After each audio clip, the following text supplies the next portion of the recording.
부산 해운대 신도시 외곽 세월의 덮개가 내려앉은 오래된 아파트. 박서준 노인은 오늘도 홀로 창밖을 내다보았다. 희뿌연 바다 안개 너머로 어렴풋이 보이는 광안대교의 실루엣이 그의 적적한 마음처럼 흐릿했다. 3년 전 평생의 반려였던 아내가 세상을 떠난 후 그의 시간은 멈춰버린 듯했다. 벽에 걸린 아내의 흑백 사진 속 온화한 미소만이 그의 유일한 위안이었다. 평생을 고등학교 국어교사로 헌신했던 그는 은퇴 후에도 존경받는 지역 어른이었다. 하지만 시간은 모든 것을 변하게 했다. 서울에서 각자의 삶을 꾸리느라 바쁜 아들과 딸은 이제 명절에나 겨우 얼굴을 비췄다. 노인복지관 서예교실도 코로나19 이후 뜸해졌고 그의 손에는 붓 대신 어색한 스마트폰이 들려있는 시간이 늘었다. 손주들과 영상통화라도 하려면 이 유물과 친해져야 한다는 딸의 성화 때문이었다. 작은 화면 속 복잡한 아이콘들은 여전히 낯설었다. 손가락으로 더듬거리며 겨우 메시지 앱을 열었을 때 낯선 이름으로부터 알림이 떠 있었다. 선생님, 저 수진이에요. 기억나세요? 98년도 졸업생 김수진입니다. 김수진? 기억이 가물가물했다. 수많은 제자의 얼굴이 스쳐 지나갔지만 유독 김수진이라는 이름은 선명하게 떠오르지 않았다. 하지만 선생님이라는 호칭과 졸업생이라는 말에 그는 반가운 마음이 먼저 들었다. 그는 떨리는 손으로 답장을 입력했다. 수진 학생? 물론 기억나지. 잘 지냈는가? 거짓말이었다. 하지만 낯선 이의 연락이라도 반가운 것이 지금 그의 현실이었다. 곧바로 답장이 왔다. 사진 한 장과 함께였다. 네, 선생님. 덕분에 잘 지내고 있습니다.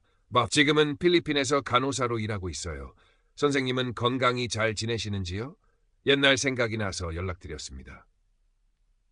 사진 속 여성은 30대 후반으로 보이는 단아한 인상이었다.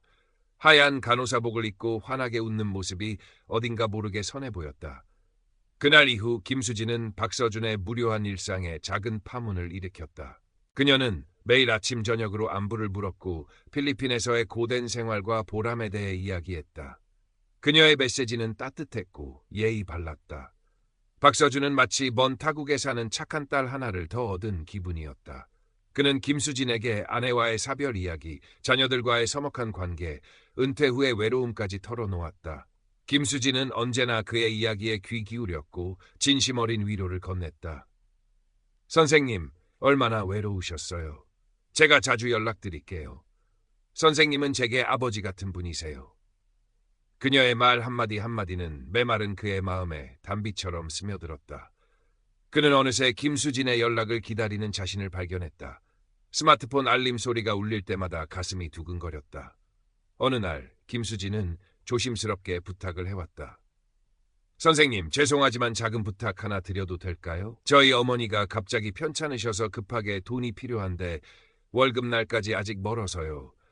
혹시 30만 원 정도만 빌려주실 수 있을까요? 월급 받으면 바로 갚겠습니다. 박서준은 잠시 망설였다. 얼굴도 모르는 사람에게 돈을 빌려준다는 것이 마음에 걸렸다. 하지만 곧 김수진의 딱한 사정과 그동안 그녀에게 받은 위로가 떠올랐다. 그래, 제자가 어렵다는데 이 정도는 도와줘야지. 그는 망설임 없이 은행으로 가 그녀가 알려준 계좌로 30만 원을 송금했다. 김수진은 몇 번이고 고맙다고 인사하며 꼭 은혜를 갚겠다고 말했다.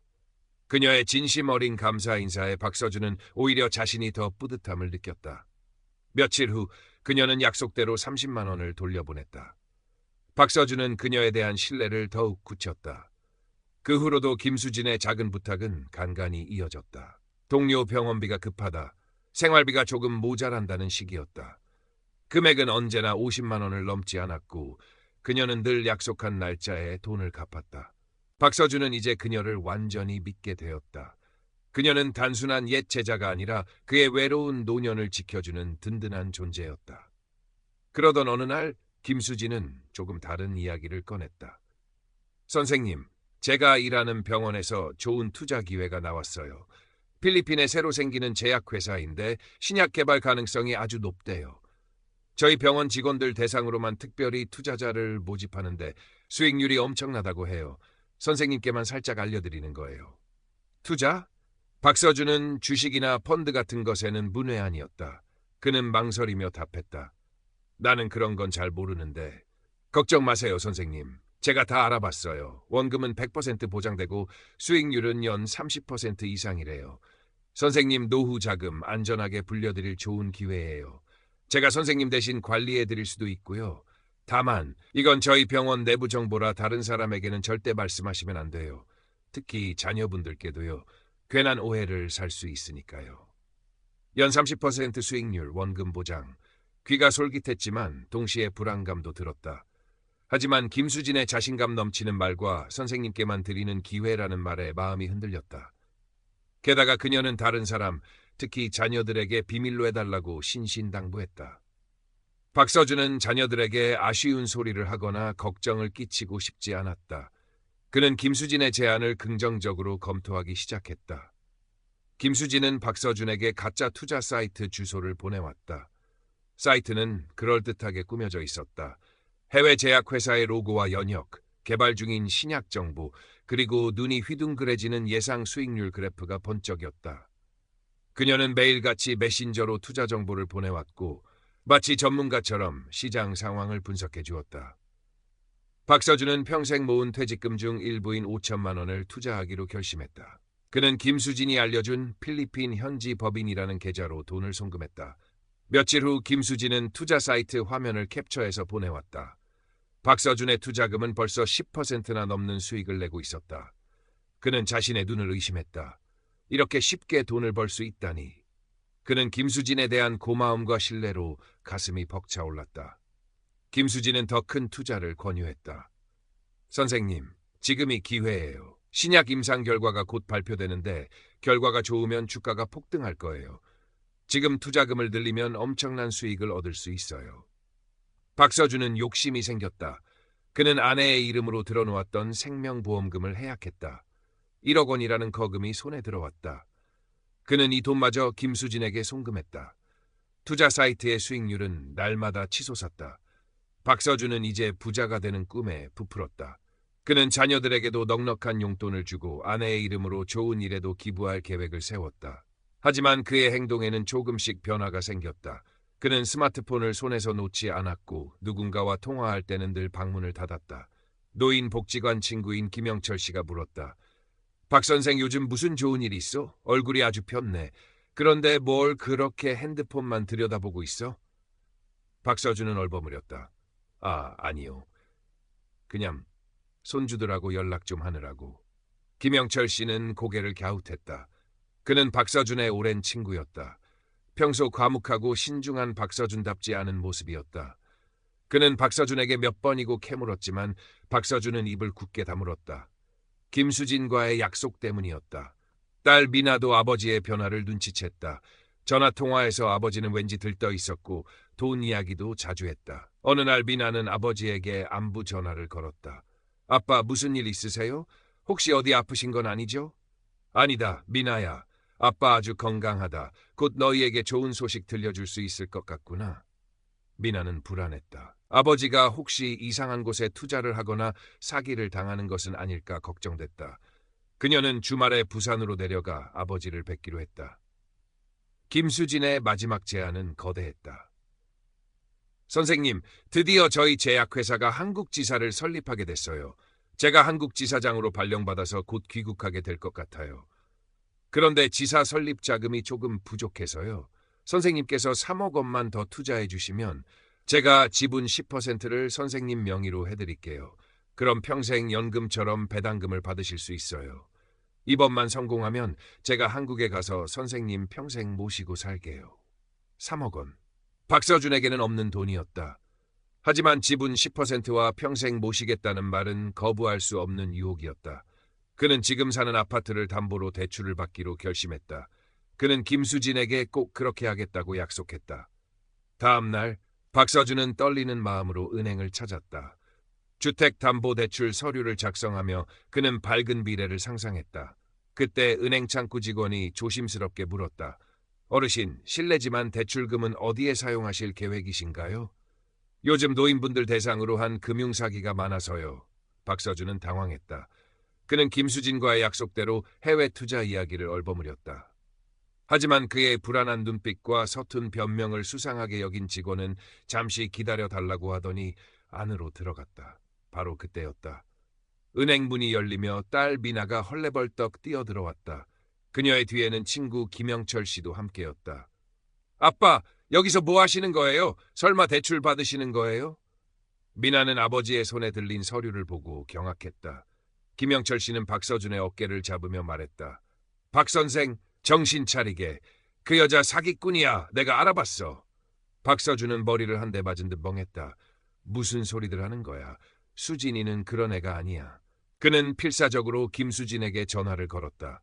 하지만 신호음만 갈 뿐 그녀는 전화를 받지 않았다. 메시지를 보내도 답장이 없었다. 투자 사이트 주소를 입력하자 존재하지 않는 페이지라는 메시지만 떴다. 순간 박서준의 눈앞이 캄캄해졌다. 김수진의 다정한 목소리, 투자 사이트의 화려한 그래프, 부자가 될 것이라는 헛된 꿈, 모든 것이 신기루처럼 사라졌다. 그의 다리가 후들거렸고 그는 그 자리에 풀썩 주저앉았다. 희미해진 의식 속에서 딸의 울부짖음과 친구의 다급한 목소리가 멀어져 갔다. 박서준은 병원 침대에서 눈을 떴다. 하얀 천장과 소독약 냄새가 그를 현실로 끌어당겼다. 곁에는 딸 미나가 퉁퉁 부은 눈으로 그를 지켜보고 있었다. 아빠, 정신이 드세요? 박서준은 아무 말도 할 수 없었다. 평생을 바르게 살아왔다고 자부했던 자신이 어리석게도 사기꾼에게 전 재산을 날렸다는 사실을 받아들일 수 없었다. 깊은 절망감과 함께 끔찍한 수치심이 밀려왔다. 그는 고개를 돌려 창밖을 바라보았다. 죽고 싶다는 생각뿐이었다. 미나는 아버지의 마음을 아는 듯 그의 손을 꼭 잡았다. 아빠, 제발 나쁜 생각 마세요. 돈은 다시 벌면 돼요. 아빠가 건강하셔야죠. 제가 잘못했어요. 더 자주 찾아뵙고 더 신경 써드렸어야 했는데 죄송해요, 아빠. 딸의 뜨거운 눈물이 그의 손등 위로 떨어졌다. 그때 병실 문이 열리고 김영철 씨와 젊은 경찰관 한 명이 들어왔다. 사이버 수사팀 소속 최경위였다. 그는 박서준에게 조용히 사건 경위를 물었다. 박서준은 처음에는 입을 열기조차 망설였다. 자신의 어리석음을 세상에 알리는 것이 두려웠다. 하지만 최경위는 따뜻하고 차분한 목소리로 그를 격려했다. 어르신, 힘드시겠지만 말씀해 주셔야 저희가 범인을 잡는 데 도움을 줄 수 있습니다. 어르신 잘못이 아닙니다. 사기꾼들이 워낙 교묘해서 누구나 당할 수 있습니다. 중요한 것은 다시 일어서는 것입니다. 최경위의 말에 박서준은 조금씩 용기를 냈다. 그는 김수진과의 첫 만남부터 돈을 송금하고 대출을 받으려 했던 순간까지 모든 것을 털어놓았다. 그의 이야기는 두서없었지만 그 안에는 깊은 후회와 고통이 담겨 있었다. 최경위는 그의 진술을 꼼꼼히 기록하며 말했다. 저희가 최선을 다해 수사하겠습니다. 하지만 범인이 필리핀에 기반을 둔 조직으로 추정되어 검거가 쉽지는 않을 수 있습니다. 계좌 추적과 국제 공조를 통해 노력하겠습니다. 희망적인 말은 아니었지만 박서준은 자신의 이야기를 들어주고 이해해주는 사람이 있다는 사실에 작은 위안을 얻었다. 김영철 씨도 그의 어깨를 두드리며 말했다. 박 선생, 이제 다 털어놨으니 새롭게 시작해야지. 자네 혼자가 아니야. 우리가 있잖소. 며칠 후 박서준은 퇴원했다. 텅 빈 아파트는 그에게 더욱 큰 절망감을 안겨주었다. 하지만 그는 더 이상 혼자가 아니었다. 미나는 주말마다 부산으로 내려와 아버지를 살뜰히 챙겼고 김영철 씨는 매일같이 그를 찾아와 함께 시간을 보냈다. 박서준은 자신의 경험을 다른 사람들과 나누기로 결심했다. 자신과 같은 피해자가 더 이상 생기지 않기를 바라는 마음에서였다. 그는 최경위의 도움을 받아 지역 노인복지관과 협력하여 디지털 금융 사기 예방 교육 프로그램을 만들었다. 처음 강단에 섰을 때 그의 목소리는 떨렸고 다리는 후들거렸다. 자신의 치부를 드러내는 것은 여전히 고통스러운 일이었다. 하지만 그는 용기를 내어 자신의 이야기를 담담하게 풀어나갔다. 그의 진솔한 고백에 많은 노인들이 눈시울을 붉혔고 몇몇은 자신도 비슷한 경험을 했다며 용기를 내어 털어놓았다. 박서준은 그들에게 스마트폰 사용법, 메신저 사기 유형, 투자 사기 구별법 등을 알기 쉽게 설명했다. 그는 더 이상 과거의 명망 있는 국어교사가 아니었다. 그는 상처를 딛고 일어선 생존자였고 어둠 속에서 길을 잃은 이들을 위한 등대였다. 그의 강의는 입소문을 타고 퍼져나갔다. 그는 부산 시내의 여러 복지관과 주민센터에서 초청을 받아 강의를 이어갔다. 그는 자신의 경험을 통해 얻은 교훈을 사람들과 나누었다. 여러분, 외로움이 우리를 약하게 만들 수 있습니다. 낯선 이의 다정한 말 한마디에 쉽게 마음을 열 수도 있습니다. 하지만 기억하십시오. 세상에 쉽게 얻을 수 있는 것은 없습니다. 특히 돈은 더욱 그렇습니다. 의심스러운 연락이나 제안을 받으면 반드시 주변 사람들과 상의하십시오. 자녀들에게, 친구들에게, 혹은 저처럼 경찰에게라도 말입니다. 부끄러워하지 마십시오. 사기당한 것은 당신의 잘못이 아닙니다. 우리 모두가 서로에게 관심을 기울이고 연대할 때 우리는 이 어둠을 함께 이겨낼 수 있습니다. 그의 목소리에는 이제 힘이 실려 있었다. 그의 눈빛은 과거의 지성과 온화함을 되찾았고 그 위에는 역경을 이겨낸 자의 단단함이 더해져 있었다. 김수진은 아직 잡히지 않았다. 박서준이 잃어버린 돈도 돌아오지 않았다. 하지만 그는 더 이상 절망하지 않았다. 그는 자신의 상처를 통해 타인을 돕는 과정에서 새로운 삶의 의미를 찾았다. 그의 아파트는 더 이상 적적하지 않았다. 그곳에는 이제 그를 지지하는 사람들의 온기와 희망이 가득했다. 창밖으로 보이는 광안대교는 더 이상 흐릿하지 않았다. 굳건하게 바다를 가로지르는 다리처럼 박서준 노인도 자신의 남은 생을 꿋꿋하게 건너갈 준비를 하고 있었다.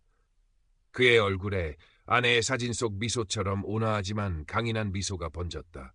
그는 더 이상 외롭지 않았다. 박서준의 교육 활동은 지역 언론에도 소개되었다. 작은 기사였지만 그 파장은 예상보다 컸다. 기사를 보고 용기를 얻은 다른 피해자들이 속속 나타나기 시작했다. 그들은 박서준에게 연락해 조언을 구하기도 하고 자신들의 경험을 공유하며 서로에게 위로가 되어주었다. 박서준은 그들을 모아 작은 자조 모임을 만들었다. 등대 모임이라고 이름 붙였다. 어둠 속에서 서로에게 빛이 되어주자는 의미였다. 모임은 매주 노인복지관 한쪽 구석에서 열렸다. 처음에는 서너 명으로 시작했지만 금세 10명이 넘는 회원들이 모였다. 그들의 직업도 살아온 환경도 제각각이었지만 사기 피해자라는 공통의 아픔과 상처를 가지고 있었다. 그들은 그곳에서만큼은 아무런 편견 없이 자신의 이야기를 털어놓을 수 있었다. 어느 날 모임에 은퇴한 은행 지점장 출신의 이진우 씨가 찾아왔다. 그는 평생을 금융 전문가로 살아왔지만 자신 역시 교묘한 주식 리딩방 사기에 넘어가 큰돈을 잃었다고 고백했다. 그는 자신의 전문 지식을 활용해 사기 수법을 분석하고 피해자들이 법적 대응을 할 수 있도록 돕고 싶다고 말했다. 또 다른 회원은 전직 프로그래머였던 최영호 씨였다. 그는 사기꾼들이 사용하는 가짜 웹사이트나 앱의 허점을 찾아내고 디지털 증거를 확보하는 데 도움을 줄 수 있다고 했다. 박서준은 깜짝 놀랐다. 자신을 포함한 노인들이 단순히 무기력한 피해자가 아니라는 사실을 깨달았다. 그들에게는 평생 쌓아온 지혜와 경험, 그리고 각자의 전문성이 있었다. 등대 모임은 단순한 신세 한탄 모임에서 벗어나 적극적으로 사기 범죄에 대응하고 피해자들을 돕는 단체로 발전하기 시작했다. 그들은 만약 라면 어떨까라는 질문을 던지기 시작했다. 만약 우리가 직접 사기꾼들의 흔적을 추적한다면, 이진우 씨는 사기 자금이 흘러간 계좌들을 분석하기 시작했다. 여러 피해자들의 정보를 모으자 특정 대포 통장과 자금 세탁 패턴이 드러났다. 최영호 씨는 김수진과 같은 사기꾼들이 사용하는 IP 주소나 가짜 프로필 사진의 출처를 역추적하는 기술적인 방법을 모색했다. 물론 쉽지 않은 일이었다. 사기 조직은 점조직으로 움직였고 해외에 서버를 두고 있어 추적이 어려웠다. 박서준은 모임의 구심점 역할을 했다. 그는 회원들의 이야기를 들어주고 그들의 활동을 조율했다. 그는 또한 최경희와 지속적으로 연락하며 모임에서 발견한 단서들을 공유했다.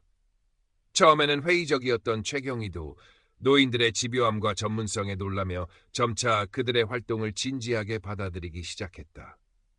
어느 날 최영호 씨가 중요한 단서를 발견했다. 김수진이 박서준에게 보냈던 AI 생성 사진 중 하나에서 아주 미세한 디지털 워터마크를 찾아낸 것이다.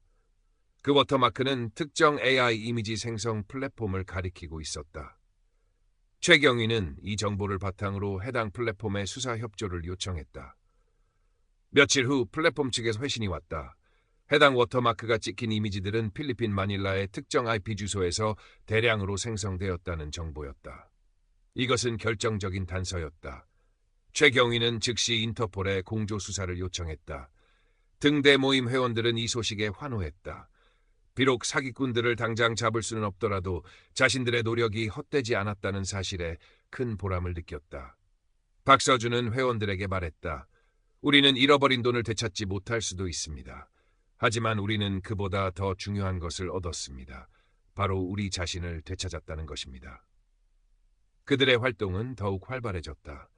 그들은 금융사기 예방 캠페인을 벌이고 지역 은행들과 협력하여 노인들을 위한 안전한 금융거래 시스템 구축을 제안했다. 박서준은 국회에서 열린 노인 금융사기 근절을 위한 공청회에 피해자 대표로 참석하여 증언하기도 했다. 그의 떨리지만 단호한 목소리는 많은 사람들에게 깊은 울림을 주었다. 딸 미나는 그런 아버지를 자랑스러워했다. 그녀는 더 이상 아버지를 연약한 노인으로 보지 않았다. 그녀는 아버지의 활동을 적극적으로 도왔다. 주말마다 부산에 내려와 모임 활동을 돕고 인터넷에 익숙하지 않은 회원들을 위해 자료 조사를 해주기도 했다. 아버지와 딸의 관계는 그 어느 때보다 돈독해졌다. 물론 모든 것이 순탄하지만은 않았다. 사기꾼들의 보복을 두려워하는 회원도 있었고 더딘 수사 과정에 지쳐 모임을 떠나는 사람도 있었다. 박서준 자신도 때때로 과거의 상처가 떠올라 밤잠을 설치곤 했다. 김수진의 다정한 목소리가 환청처럼 들려올 때면 그는 여전히 가슴이 시렸다. 하지만 그는 포기하지 않았다. 그는 등대 모임 회원들과 함께 서로를 의지하며 나아갔다. 그들은 더 이상 외로운 섬이 아니었다. 그들은 서로를 비추는 등대가 되어 거친 파도를 헤쳐나가는 하나의 함대가 되었다. 시간이 흘러 2026년 봄이 되었다. 부산에는 따스한 햇살과 함께 벚꽃이 만발했다. 박서준은 노인복지관 앞 벤치에 앉아 흩날리는 벚꽃잎을 바라보고 있었다. 그의 곁에는 김영철 씨가 앉아 있었다. 박 선생 얼굴이 좋아 보여. 이제 마음고생은 다 털어낸 모양이구먼. 박서준은 희미하게 웃었다. 아직 멀었지. 그래도 이젠 괜찮아질 거라는 믿음이 생겼네. 그때 박서준의 스마트폰이 울렸다. 최경희의 전화였다. 어르신, 좋은 소식이 있습니다. 필리핀 경찰과의 공조수사 끝에 마닐라에서 활동하던 보이스 피싱 및 로맨스 스캠 조직 일부를 검거했습니다. 그중에 김수진이라는 가명을 사용했던 한국인 여성도 포함되어 있습니다. 박서준은 순간 숨을 멈췄다. 김수진이 잡혔다고? 그는 믿을 수 없다는 듯 되물었다. 최경희는 차분하게 설명을 이어갔다. 아직 전체 조직을 일망타진한 것은 아닙니다. 그리고 피해 금액을 전부 회수하는 것은 현실적으로 어려울 수 있습니다. 하지만 분명한 성과입니다. 어르신과 등대 모임 회원분들의 도움이 컸습니다. 전화를 끄는 박서준의 눈에는 눈물이 고였다. 그것은 슬픔의 눈물이 아니었다. 오랜 시간 묵혀두었던 응어리가 풀려나가는 듯한 안도와 감사의 눈물이었다. 그는 김영철 씨의 손을 잡고 말했다. 잡혔다네, 영철이. 그 여자가 잡혔대. 김영철 씨도 그의 손을 마주잡으며 눈시울을 붉혔다. 잘 됐네, 박 선생. 정말 잘 됐어. 하늘이 무심치 않았구먼.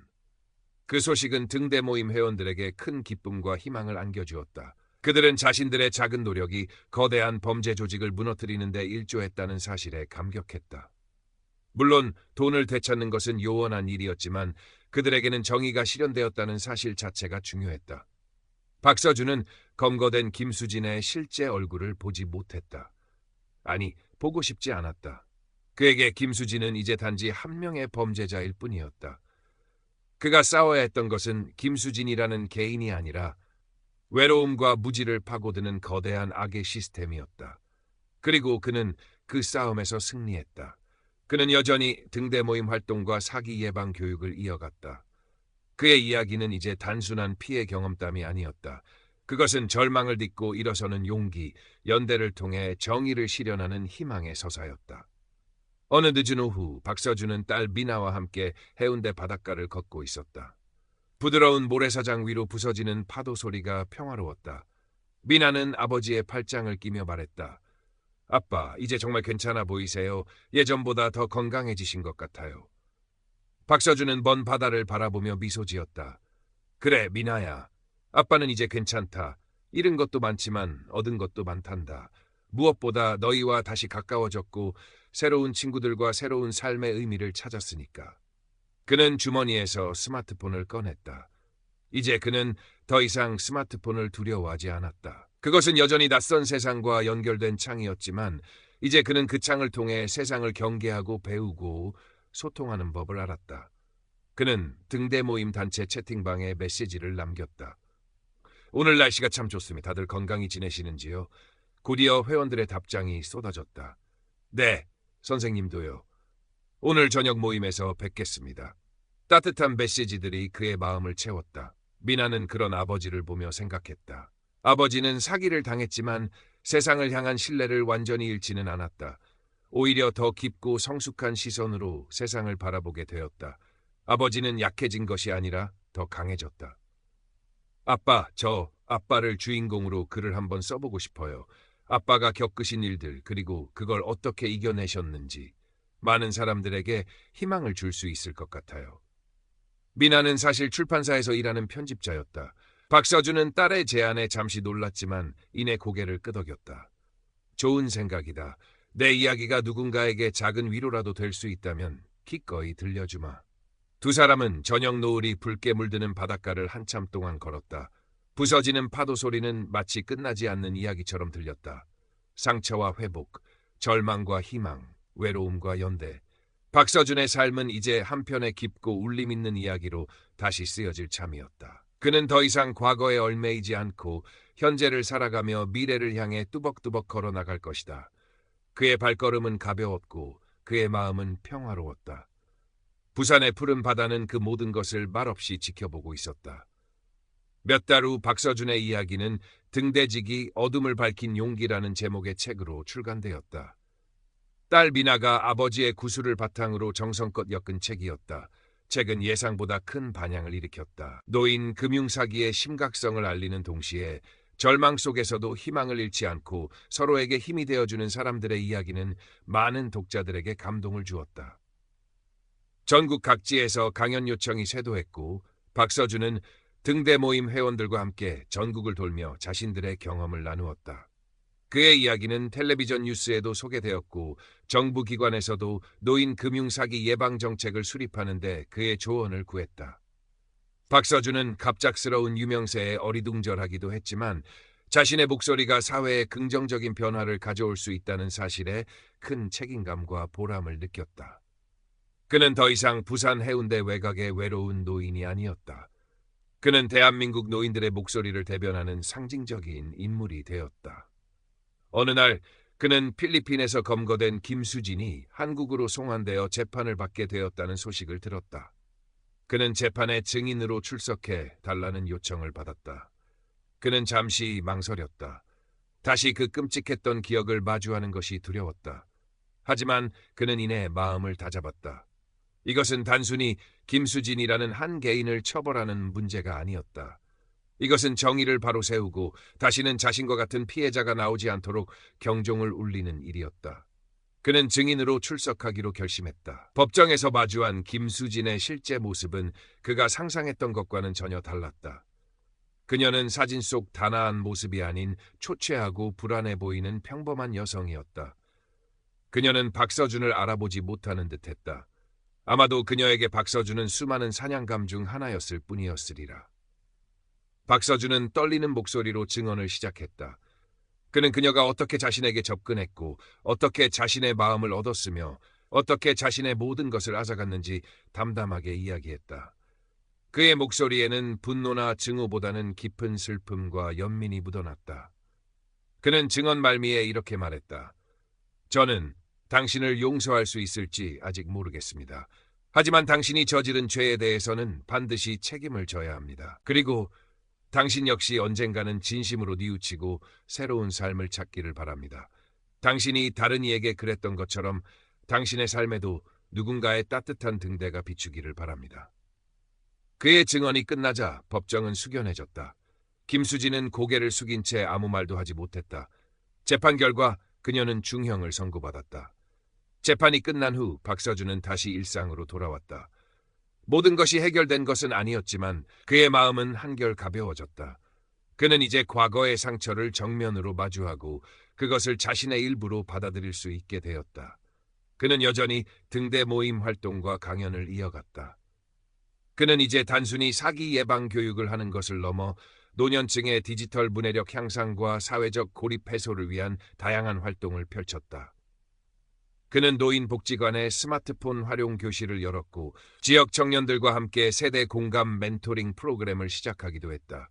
그의 노력 덕분에 많은 노인들이 디지털 세상에 대한 두려움을 극복하고 새로운 방식으로 세상과 소통하기 시작했다. 외로운 노인들은 서로 친구가 되었고 때로는 젊은 세대와 교류하며 활기를 되찾았다. 박서준이 처음 켰던 작은 등대 불빛은 이제 부산 전역을, 나아가 대한민국 전체를 밝히는 커다란 횃불이 되어가고 있었다. 어느덧 또다시 겨울이 찾아왔다. 박서준은 딸 미나, 그리고 이제 훌쩍 커버린 손주들과 함께 아파트 거실에 앉아 있었다. 벽난로에서는 따뜻한 불꽃이 타올랐고 창밖으로는 한방눈이 소복하게 내리고 있었다. 손주들은 할아버지에게 새로 나온 스마트폰 게임을 가르쳐주고 있었고 박서준은 서툴지만 즐겁게 그들의 설명을 따랐다. 그의 얼굴에는 평화롭고 행복한 미소가 가득했다. 미나는 그런 아버지를 보며 조용히 말했다. 아빠, 책 2권을 써보는 건 어떠세요? 이번에는 희망에 대한 이야기로요. 박서준은 손주들의 머리를 쓰다듬으며 고개를 끄덕였다. 그래, 그것도 좋겠구나. 세상에는 아직 어둠이 많지만 그만큼 빛도 많다는 이야기를 들려줘야지. 우리가 서로에게 등대가 되어준다면 어떤 어둠도 이겨낼 수 있다는 이야기를 말이다. 한방눈이 내리는 겨울밤, 박서준의 아파트 거실에는 따뜻한 웃음소리가 가득했다. 그의 곁에는 사랑하는 가족과 친구들이 있었고 그의 마음속에는 꺼지지 않는 희망의 등대가 밝게 빛나고 있었다. 그의 이야기는 아직 끝나지 않았다. 그의 등대는 앞으로도 계속해서 누군가의 길을 비출 것이었다. 등대 모임은 더욱 체계적인 조직으로 발전했다. 이진우 씨의 금융 지식과 최영호 씨의 IT 기술, 그리고 박서준의 리더십이 결합되면서 모임은 단순한 자조 모임을 넘어 금융 사기 피해자들을 위한 실질적인 지원센터 역할을 하게 되었다. 그들은 변호사, 심리상담사 등 전문가들과 연계하여 피해자들에게 법률 및 심리상담 서비스를 제공하기 시작했다. 또한 그들은 자체적으로 사기 의심 신고 센터를 운영했다. 노인들이 의심스러운 전화나 메시지를 받으면 즉시 신고할 수 있도록 핫라인을 개설했고 접수된 사례들을 분석하여 새로운 사기 수법을 파악하고 이를 즉시 회원들과 지역사회에 알렸다. 이들의 활동 덕분에 부산 지역의 노인 대상 금융사기 발생률은 눈에 띄게 감소했다. 최경희와의 협력관계도 더욱 공고해졌다. 등대 모임은 경찰의 비공식적인 민간 수사 협력단처럼 활동하며 사기 조직 검거에 결정적인 단서들을 제공하곤 했다. 최경희는 박서준과 회원들의 헌신에 깊은 감명을 받았고 그들을 단순한 피해자가 아닌 정의를 실현하는 동반자로 존중했다. 한편 박서준의 두 번째 책 희망의 등대는 출간되자마자 베스트셀러가 되었다. 이 책은 사기 사건 이후 박서준이 어떻게 절망을 극복하고 새로운 삶을 찾았는지, 그리고 등대 모임을 통해 어떻게 다른 사람들과 연대하며 희망을 만들어가는지를 따뜻하고 감동적으로 그려냈다. 책의 인쇄는 모두 등대 모임의 운영 기금과 피해자 지원 기금으로 기부되었다. 박서준의 삶은 이제 그 어느 때보다 바쁘고 활기찼다. 그는 매일같이 강연을 다니고 모임을 운영하며 새로운 프로젝트를 구상했다. 때로는 몸이 힘들기도 했지만 그는 자신이 하는 일에 큰 자부심과 기쁨을 느꼈다. 그는 더 이상 외로울 틈이 없었다. 어느 날 그는 필리핀 대사관으로부터 한 통의 편지를 받았다. 그가 검거를 도왔던 사기 조직으로부터 피해를 입었던 필리핀 현지인들이 보내온 감사 편지였다. 비록 언어는 달랐지만 편지에는 박서준과 등대 모임에 대한 깊은 감사의 마음이 담겨 있었다. 박서준은 국경을 넘어선 연대의 가능성을 확인하며 가슴이 뭉클해졌다. 그는 등대 모임 회원들과 함께 필리핀 방문을 계획하기 시작했다. 현지 피해자들을 만나 위로하고 필리핀 경찰과 협력하여 사기 범죄 예방 활동을 함께 펼치고 싶었다. 그의 등대는 이제 대한민국을 넘어 아시아 전체를 비추기 시작하고 있었다. 박서준과 등대 모임 회원들의 필리핀 방문은 성공적이었다. 마닐라의 한 커뮤니티 센터에서 열린 간담회에서 박서준은 자신의 경험을 공유하며 현지 피해자들을 위로했다. 서로 다른 언어와 문화를 가졌지만 사기로 인한 아픔과 상처는 같았다. 그들은 눈물로 서로를 보듬었고 희망을 나누었다. 이진우 씨와 최영호 씨는 필리핀 경찰 관계자들을 만나 한국의 사기 예방 시스템과 등대 모임의 활동 사례를 공유했다. 필리핀 경찰은 이들의 전문성과 열정에 깊은 인상을 받았고 양국 간의 사기 범죄 공조 수사 및 예방 활동 협력을 강화하기로 약속했다. 이 방문은 양국의 언론에도 크게 보도되었다. 박서준은 인터뷰에서 말했다. 사기 범죄는 국경이 없습니다. 따라서 이에 맞서는 우리의 연대 역시 국경이 없어야 합니다. 우리는 서로의 등대가 되어 이 세상의 어둠을 함께 몰아내야 합니다. 한국으로 돌아온 박서준은 더욱 큰 책임감을 느꼈다. 그는 이제 단순히 피해자나 활동가가 아니었다. 그는 국경을 넘나드는 희망의 메신저였다. 그의 삶은 여전히 도전으로 가득했다. 새로운 형태의 사기 수법은 계속해서 생겨났고 피해자들의 아픔을 치유하는 길은 멀고 험했다. 하지만 그는 더 이상 두렵지 않았다. 그에게는 든든한 동료들이 있었고 무엇보다 그의 마음속에는 꺼지지 않는 희망의 불꽃이 타오르고 있었다. 2027년 겨울, 박서준은 75세 생일을 맞았다. 그의 생일 잔치는 노인복지관 강당에서 열렸다. 등대 모임 회원들, 딸 미나와 손주들, 친구 김영철 씨, 최경희, 그리고 그동안 그에게 도움을 받았던 많은 사람들이 모여 그의 생일을 축하했다. 강당 한쪽에는 우리의 영원한 등대, 박서준 선생님이라는 플래카드가 걸려 있었다. 박서준은 촛불이 켜진 케이크 앞에서 감회에 젖었다. 몇 년 전 그는 모든 것을 잃고 절망의 나락에 떨어졌었다. 하지만 지금 그는 그 어느 때보다 풍요롭고 행복했다. 그는 돈보다 더 소중한 것들, 사랑, 우정, 연대, 그리고 삶의 의미를 얻었기 때문이었다. 그는 마이크를 잡고 말했다. 오늘 이 자리에 함께해 주신 모든 분들께 진심으로 감사합니다. 저는 오늘 제가 얼마나 행복한 사람인지 다시 한번 깨닫습니다. 저의 등대가 되어주신 여러분 덕분에 저는 길을 잃지 않고 여기까지 올 수 있었습니다. 앞으로도 저는 여러분 곁에서 세상을 밝히는 작은 등대가 되겠습니다. 우리 함께 더 밝고 따뜻한 세상을 만들어 갑시다. 그의 말에 강당은 뜨거운 박수와 환호로 가득 찼다. 박서준은 활짝 웃으며 촛불을 불었다. 창밖에는 다시 한방눈이 내리고 있었다. 하얀 눈은 세상을 덮으며 모든 상처를 부드럽게 감싸 안는 듯했다. 박서준의 마음에도 세상에도 새로운 희망이 소복하게 쌓이고 있었다. 세월이 흘러 박서준은 80을 훌쩍 넘겼다. 그의 머리는 온통 백발이 되었고 허리는 더욱 굽었지만 그의 눈빛만은 여전히 총명하게 빛났다. 그는 더 이상 전국을 돌며 강연을 하지는 못했지만 여전히 등대 모임의 정신적 지주로서 후배 활동가들에게 조언을 아끼지 않았다. 등대 모임은 이제 전국적인 네트워크를 갖춘 비영리 단체로 성장했다. 그들은 정부 및 기업과 협력하여 다양한 금융사기 예방 프로그램을 운영하고 있었고 IT 기술을 활용한 AI 기반 사기 탐지 시스템 개발에도 참여하고 있었다. 박서준이 뿌린 작은 씨앗은 이제 거대한 숲을 이루고 있었다. 딸 비나는 아버지의 이야기를 담은 세 번째 책을 준비하고 있었다. 이번 책은 등대버 세대를 넘어라는 제목으로 박서준의 삶과 등대 모임의 활동이 다음 세대에 어떤 영향을 미치고 있는지를 다룰 예정이었다. 그녀는 아버지의 삶이 단지 한 시대의 기록으로 남는 것이 아니라 미래 세대에게 영감을 주는 영원한 이야기로 이어지기를 바랐다. 어느 화창한 봄날, 박서준은 손주의 손을 잡고 부산의 유엔 기념공원을 찾았다. 그는 6.25 전쟁에 참전했던 용사들의 묘비 앞에서 잠시 묵념했다. 그는 생각했다. 이름 모를 용사들이 목숨 바쳐 지켜낸 이 땅에서 자신은 또 다른 형태의 전쟁을 치렀다고. 그것은 보이지 않는 적, 즉 인간의 탐욕과 불신, 그리고 외로움과의 전쟁이었다. 그리고 그는 그 전쟁에서 승리했다고 감히 말할 수 있었다. 공원 벤치에 앉아 따스한 햇살을 받으며 그는 스마트폰을 꺼내 등대 모임의 활동 보고서를 읽었다.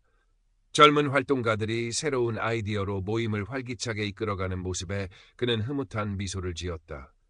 그는 이제 모든 것을 내려놓고 편히 쉴 수 있을 것 같았다. 그때 손주가 물었다. 할아버지, 할아버지는 꿈이 뭐예요? 박서준은 잠시 생각하더니 손주의 눈을 바라보며 말했다. 할아버지의 꿈은 이제 이 세상 모든 사람들이 서로에게 따뜻한 등대가 되어주는 것이란다. 그래서 더 이상 외롭고 힘든 사람이 없는 세상을 만드는 거지. 손주는 할아버지의 말을 다 이해하지는 못했지만 할아버지의 눈빛이 얼마나 따뜻하고 진지한지는 알 수 있었다. 손주는 할아버지의 손을 꼭 잡았다. 할아버지, 저도 할아버지처럼 멋진 등대가 될래요. 박서준은 환하게 웃었다. 그의 등대는 이제 사랑하는 손주의 마음속에서 새로운 빛을 발하기 시작하고 있었다. 그의 이야기는 그렇게 세대를 넘어 영원히 이어질 것이었다. 부산의 푸른 바다는 그 모든 것을 품에 안은 채 오늘도 변함없이 잔잔하게 빛나고 있었다. 박서준 노인의 삶은 그렇게 평화롭게 저물어갔다. 그는 88세의 나이로 사랑하는 가족들과 등대 모임 회원들이 지켜보는 가운데 조용히 눈을 감았다. 그의 장례식에는 수많은 사람들이 찾아와 그의 마지막 길을 애도했다. 그들은 모두 박서준이라는 등대로부터 빛을 받았던 사람들이었다. 그가 떠난 후에도 등대 모임은 그의 유지를 받들어 더욱 활발하게 활동했다. 그들은 박서준의 이름을 딴 재단을 설립하여 금융사기 피해자 지원과 예방교육 활동을 더욱 체계적으로 펼쳐나갔다. 그의 책들은 여러 나라 언어로 번역되어 전 세계 사람들에게 희망과 용기를 주었다. 딸 비나는 아버지의 유품을 정리하다가 낡은 서랍 속에서 작은 메모 수첩 하나를 발견했다. 그곳에는 박서준이 사기를 당한 직후 병실에서 썼던 것으로 보이는 글귀들이 빼곡하게 적혀 있었다. 절망의 끝에서 나는 빛을 보았다. 그것은 거대한 태양이나 찬란한 별빛이 아니었다. 그것은 나를 향해 손 내밀어준 작은 온기, 나를 믿어준 희미한 눈빛이었다. 그래, 우리는 모두 누군가의 등대가 될 수 있다. 아무리 작은 불빛이라도 칠흑 같은 어둠 속에서는 길을 밝히는 위대한 빛이 될 수 있다. 메모 마지막 장에는 그가 김수진에게 보내려다 붙이지 못한 편지가 끼워져 있었다. 수진 씨, 당신이 내게 준 고통은 컸지만 역설적으로 당신 덕분에 나는 더 큰 세상을 보게 되었소. 당신이 내게서 앗아간 것은 돈이었지만 내가 얻은 것은 돈으로 살 수 없는 소중한 것들이었소. 부디 그곳에서는 당신의 재능을 좋은 곳에 쓰길 바라오. 당신 안에도 분명 선한 빛이 있을 테니. 미나는 눈물을 흘리며 아버지의 편지를 읽었다. 그녀의 아버지는 마지막 순간까지 인간에 대한 희망과 연민을 놓지 않았던 진정한 등대직이었다. 오늘도 부산 해운대 외곽의 오래된 아파트 창가에는 작은 등대 모형이 놓여 있다. 박서준 노인이 생전에 아꼈던 것이다. 그 등대는 비록 작은 불빛을 내지만 창밖을 지나는 사람들에게 조용히 말을 건네는 듯하다. 어둠 속에서도 길을 잃지 마십시오. 당신 곁에는 언제나 당신을 비추는 등대가 있습니다. 그리고 당신 역시 누군가의 등대가 될 수 있습니다. 박서준 노인의 이야기는 그렇게 부산의 밤바다처럼 깊고 등대 불빛처럼 영원히 빛나고 있었다.